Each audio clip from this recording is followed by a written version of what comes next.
Nyanyi dan menari bersama Bintots.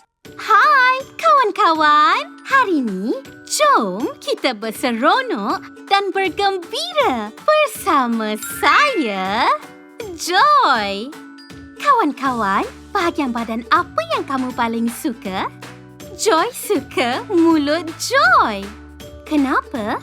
Kerana dengan mulut, Joy boleh makan makanan yang sedap dan rasa gembira. Hari ini, kita akan belajar tentang badan kita dengan lagu kanak-kanak yang bertajuk Badan-Badan Badan. Tapi, sebelum kita mula, jom panaskan badan dulu. Kawan-kawan, ikut Joy ya. Ibu jari, jari telunjuk, jari hantu, jari manis, jari kelingking. Kita cepatkan sikit, okey? Ibu jari, jari telunjuk, jari hantu, jari manis, jari kelingking. Lagi sekali.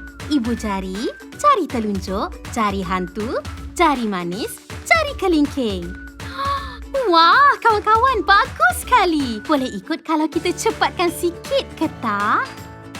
Ibu jari, jari telunjuk, jari hantu, jari manis, jari kelingking. Lagi sekali. Ibu jari, jari telunjuk, jari hantu, jari manis, jari kelingking.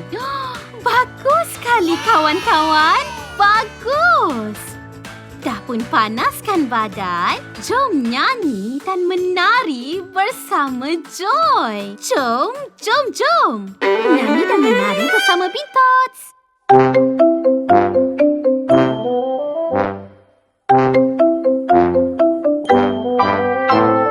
Mata yang berkelip boleh lihat ayah dan ibu.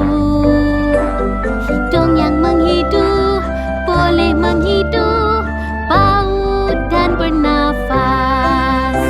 Mulut yang berkunyah boleh makan makanan sedap. Telinga yang mendengar boleh dengar bunyi dan kekal seimbang. Tangan yang goyah boleh ambil dan sentuh barang. Kaki yang stabil boleh berlari dengan pantas.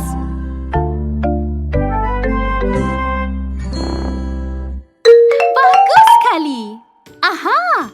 Mata, hidung, mulut, telinga, tangan dan kaki. Tak ada bahagian yang tak penting.